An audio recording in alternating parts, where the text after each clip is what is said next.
अगर आप ट्रेडिंग करते हैं और चार्ट को रीड नहीं कर पाते तो फिर भूल जाओ कि आपको ट्रेडिंग से प्रॉफिट होगा। ये जो आप ग्रीन और रेड कलर की कैंडल का चार्ट देखते हो ना, ये सिर्फ कैंडल नहीं बल्कि लोगों के एक्शन को रिप्रेजेंट करता है। बायर्स और सेलर्स की साइकोलॉजी को रिप्रेजेंट करता है। लोगों का डर, लालच, फोमो, एक्साइटमेंट, ये सब कुछ बताता है ये चार्ट। इसलिए अगर आपको ट्रेडिंग से प्रॉफिट बनाना है तो चार्ट रीडिंग के ऊपर तो आपको मास्टरी हासिल करनी ही पड़ेगी। इसके अलावा तो कोई ऑप्शन है नहीं। इस वीडियो में मैं आपको सिखाऊंगा कि एक्चुअल में चार्ट को रीड करके ट्रेडिंग से प्रॉफिट कैसे बनाते हैं। चलिए एक एग्जाम्पल से इसे हम समझने की कोशिश करते हैं। इस ग्राफ में प्राइस इस तरह से मूव कर रहा है। सबसे पहले तो आपको यही देखना है कि ट्रेंड कौन सा है, और जाहिर सी बात है कि यहाँ पर अप ट्रेंड है, तो अप ट्रेंड के दौरान आपको सिर्फ और सिर्फ बाय करना है और कुछ सोचना ही नहीं। लेकिन इसका मतलब ये तो नहीं कि हम यहीं पर बाय कर ले, है ना। इसलिए वेट करो कि प्राइस कोई लेवल के पास आए। नेक्स्ट, प्राइस नीचे गिरा। अब ये रेजिस्टेंस सपोर्ट का काम करेगा। अभी आपको क्या दिख रहा है बताइए। क्या सिर्फ आप ये कैंडल को देख के बता सकते हैं कि अभी सप्लाई ज्यादा है या फिर डिमांड? देखो, प्राइस को ऊपर जाने में कितनी कैंडल का टाइम लगा? Total 8 candle.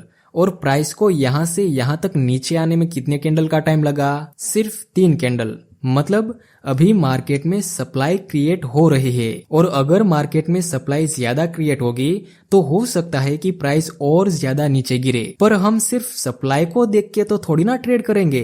हम ट्रेंड को देखेंगे, हम सपोर्ट रेजिस्टेंस को देखेंगे, ट्रेंड लाइन देखेंगे, बहुत कुछ देखने के बाद ट्रेड करेंगे।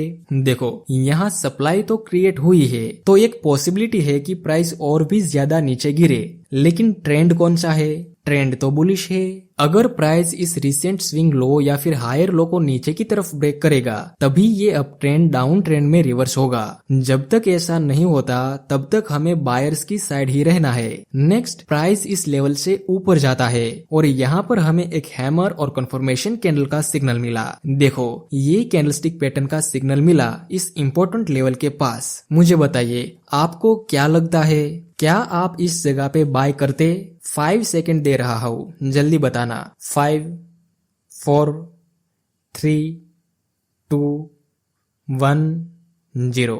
Time up. यहाँ पे आपको बाय नहीं करना है। माना कि अप ट्रेंड है, माना कि इंपॉर्टेंट लेवल के पास बुलिश कैंडल बनी, फिर भी यहाँ पर आपको बाय नहीं करना है, क्योंकि अगर यहाँ पर आप बाय करते तो आपका स्टॉप लॉस रहेगा यहाँ पर और प्रॉफिट टारगेट यहाँ पर। एक बार देखो तो सही, इतना बड़ा स्टॉप लॉस और वो भी सिर्फ एक ट्रेड में। कौन बेवकूफ है जो इतना बड़ा रिस्क लेना चाहता है एक ट्रेड में? रिस्क मैनेजमेंट नाम की भी कोई चीज होती है, और यहाँ तो 1:1 का भी रिस्क रिवॉर्ड रेशियो नहीं मिल रहा। इस वजह से यहाँ बाय नहीं करना है, फिर चाहे कितनी भी कंफर्मेशन क्यों ना मिले।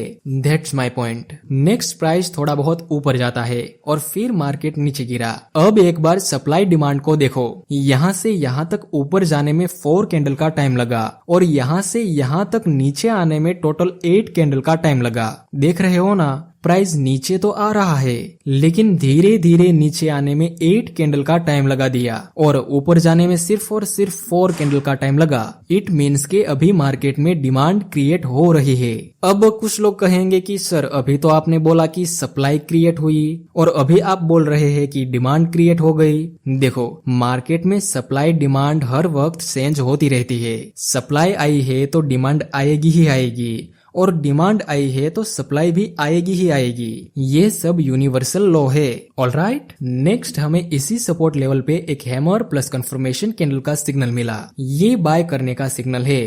अप ट्रेंड भी है, लेकिन उससे पहले रिस्क रिवॉर्ड रेशियो को देख लो, और यहाँ पर हमें 1:1 का रिस्क रिवॉर्ड रेशियो मिल रहा है। ट्रेंड बुलिश है, वेरी गुड। सपोर्ट के पास हमें बुलिश कैंडल का सिग्नल मिला, वेरी गुड।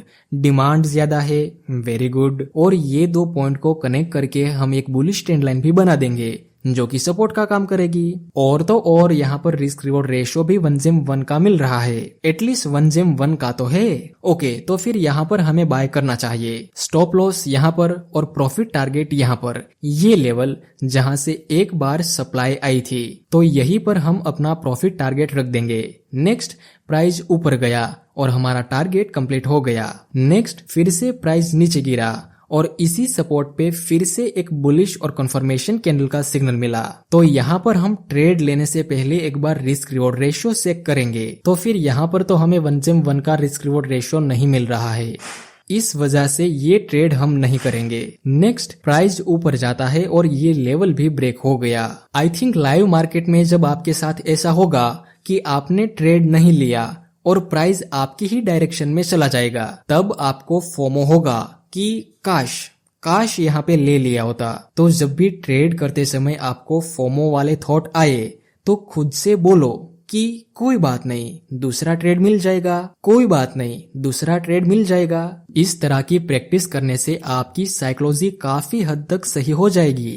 नेक्स्ट, एक पुलबैक मिला और फिर एक बुलिश कैंडल का सिग्नल मिला। ये रेजिस्टेंस अब सपोर्ट बन चुका है और प्राइस नीचे आने में भी टाइम लगा रहा है, लेकिन ऊपर जाने में ज्यादा टाइम नहीं लग रहा है। इट मीन्स कि डिमांड अभी है तो सही और ट्रेंड भी बुलिश है, रिस्क रिवॉर्ड रेशियो भी 1:2 का मिल रहा है। तो फिर यहाँ पर हमें बाय करने में कोई प्रॉब्लम नहीं। नेक्स्ट, प्राइस ऊपर मूव करता है और यहाँ भी हमारा प्रॉफिट टारगेट कंप्लीट हो गया। नेक्स्ट, हमें एक डबल टॉप मिला जिसकी नेकलाइन नीचे की तरफ ब्रेक हो चुकी है। फिर प्राइस इस नेकलाइन को रिटेस्ट करने के लिए भी आता है, जहाँ हमें एक बीरिश और कंफर्मेशन कैंडल का सिग्नल मिला। मतलब ये एक परफेक्ट डबल टॉप है। और डबल टॉप बनने के बाद तो जनरली प्राइस नीचे गिरता है ना। लेकिन मैं आपके थॉट जानना चाहता हूँ, क्या आप इस जगह पर ये डबल टॉप के ऊपर सेल करना पसंद करेंगे? चलिए फिर से मैं आपको 5 सेकंड का टाइम देता हूँ। 5, 4, 3, 2, 1, 0। वैसे आपको इस डबल टॉप में सेल नहीं करना चाहिए। इसके 2 रीजन बताता हूँ मैं आपको। पहला, यूजुअली ये नेकलाइन और टॉप के बीच में जितना गैप होता है उतना हम टारगेट रखते हैं, जो कि बहुत ही कम है। दूसरा रीजन, नजीक में ही ये स्विंग लो है, हो सकता है कि प्राइस यहाँ से रिएक्ट करे और ऊपर चला जाए, इसलिए ये डबल टॉप में हमें ट्रेड नहीं करना है। नेक्स्ट, प्राइस इस रिसेंट स्विंग को भी नीचे की तरफ ब्रेक कर देता है। क्या आपको फोमो हुआ कि काश सेल कर लिया होता ये डबल टॉप पे? अगर ऐसा थॉट आया तो वो सेंटेंस बोलिए जो मैंने आपको सिखाया था, कोई बात नहीं, दूसरा ट्रेड मिल जाएगा, कोई बात नहीं, दूसरा ट्रेड मिल जाएगा। अभी अभी मार्केट ने अपना ट्रेंड चेंज कर दिया है। ये अप ट्रेंड अब डाउन ट्रेंड में रिवर्स हो गया क्योंकि प्राइस ने इस रिसेंट स्विंग को ब्रेक कर दिया है। नेक्स्ट, प्राइस इसी लेवल को रिटेस्ट करता है और एक बीरिश प्लस कंफर्मेशन कैंडल का सिग्नल मिला। ट्रेंड बीरिश है और ये कैंडल इस इंपॉर्टेंट रेजिस्टेंस के पास बनी। और तो और हम ये 2 पॉइंट को कनेक्ट करके एक बीरिश ट्रेंड लाइन भी बना देंगे जो कि रेजिस्टेंस का काम करेगी। चलो फिर यहाँ तो ट्रेड करना बनता है। एसएल इस कैंडल के हाई के ऊपर और पहला टारगेट यहाँ पर रहेगा। नेक्स्ट, हमारा फर्स्ट टारगेट कंप्लीट हो गया तो यहाँ पर हम 50% प्रॉफिट बुक कर लेंगे। दूसरा टारगेट यहाँ पे, अगर ये टारगेट भी कंप्लीट होगा तो हम आखिरी टारगेट रखेंगे ये लास्ट सपोर्ट पे, जहां से ये अप ट्रेंड की शुरुआत हुई थी। Next, very good. कितने का रिस्क रिवॉर्ड रेशियो है आप देख लीजिए जरा। अगर आपने ध्यान से ये वीडियो को देखा होगा तो आपके दिमाग में एक क्वेश्चन आएगा कि मैंने यहाँ तो 3 टारगेट रखे, हर बार हमने प्रॉफिट को ट्रेल किया, लेकिन ट्रेड तो हमने ये अप ट्रेंड में भी बाय का किया था और यहाँ तो हमने एक बार भी प्रॉफिट को ट्रेल नहीं किया, सिर्फ 1:1 का रिस्क रिवॉर्ड रेशियो लेके हम एग्जिट हो गए। ऐसा इसलिए क्योंकि इस ट्रेड में यहाँ पे प्राइस ने स्ट्रॉन्ग सप्लाई क्रिएट किया था, जिस वजह से मुझे लगता था कि ये लेवल को प्राइस रिस्पेक्ट देगा और ज्यादा सप्लाई की वजह से हो सकता है कि सेलर्स एक्टिव हो जाए इस लेवल पे। इसलिए मैंने सिर्फ यहाँ पर 1:1 का टारगेट रखा